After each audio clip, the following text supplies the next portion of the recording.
Come, let's do Nykaa unboxing video ಇವತ್ತು. L'Oreal Absolute Repair hair mask, Absolute Repair shampoo.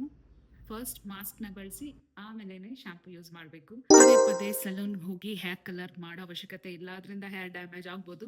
So L'Oreal Paris ಅವರ magic retouch, instead of colouring every time, just ಆ portion ಮಾತ್ರ ನಾವು ರೀಟಚನ್ನು ಮಾಡ್ಬೋದು.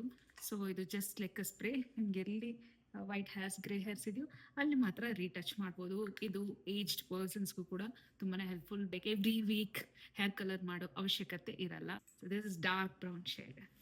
Next comes the most important, Wishcare ಅವರ hair growth serum. ಇದು ನನ್ನ last ಇಯರ್ನ most viral video, 20 million plus ಹೋಗಿದೆ. ಬಟ್ ಅದರಲ್ಲಿ ನನ್ನ ಹೇರ್ ಸ್ಟೈಲ್ ನೋಡಿ ಎಷ್ಟು ಫ್ರೀಸ್ ಇದೆ, ಎಷ್ಟು ಕಡಿಮೆ ಇದೆ. ಆ್ಯಂಡ್ ಈಗ ನನ್ನ ಹೇರ್ ಎಷ್ಟು ಲಾಂಗ್ 1 year ಅಲ್ಲೇ ಲೆಂತ್ ಬರೋದಕ್ಕೆ main reason wish care hair growth serum. ಎಲ್ಲ ಹೇರ್ ಟೈಪ್ಗೂ ಇದು ಸೂಟ್ ಆಗುತ್ತೆ. ಮೋಸ್ಟ್ ಫೇವ್ರೆಟ್ ನನ್ನ ಸನ್ಸ್ಕ್ರೀನ್ ಹೈಫೆನ್ ಕ್ರಿದೀಸ್ ಅನ್ನೋನ್ಗೋಸ್ಕರ ಫಸ್ಟ್ ಟೈಮ್ ನಾನು ಇದನ್ನು ಪರ್ಚೇಸ್ ಮಾಡಿದ್ದು.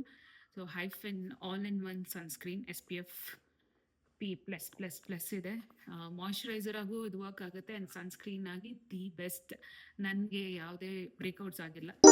ಪ್ರೀವಿಯಸ್ ಆಗಿ ಪರ್ಚೇಸ್ ಮಾಡಿದ್ದೆ ರಾಯಲ್ ಪ್ಯಾರಿಸ್ ಹೈಲರಾನ್ ಪ್ಯೂರ್. ಇದು ನಿಮ್ಮ ಹೇರ್ ತುಂಬ ಮಾಯ್ಸ್ಟ್ ಆಗಿ ಇಟ್ಕೊಳ್ಳೋಕೆ ಅಟ್ಲೀಸ್ಟ್ 2 to 3 days ಅಷ್ಟಾಗಿ ಡ್ರೈ ಆಗಿರಲ್ಲ, ಮಾಯ್ಸ್ಟ್ ಆಗಿರುತ್ತೆ. ಸೊ ಇದನ್ನು ನೀವು ನೋಡ್ಬೋದು. ನಾನು ಎಷ್ಟು ಯೂಸ್ ಮಾಡಿದ್ದೀನಿ ಅಂದರೆ ಇಟ್ಸ್ ಆಲ್ಮೋಸ್ಟ್ ಕಂಪ್ಲೀಟಾಗಿ ಎಂಟಿ ಆಗಿದೆ. ಮನೆಯಲ್ಲೇ ಹೇರ್ ಸ್ಪಾ ಮಾಡೋದಕ್ಕೆ ಇದು ಒಂದು ಬೆಸ್ಟ್ ಪ್ರಾಡಕ್ಟ್. ರೀಸೆಂಟಾಗಿ ಒಂದು ಹೈಲೈಟ್ಸ್ ಮಾಡಿ ಒಂದು 3 months 4 months ಆದಮೇಲೆ ಸ್ವಲ್ಪ ಹೇರ್ ಡ್ಯಾಮೇಜ್ ಶುರು ಆಯಿತು.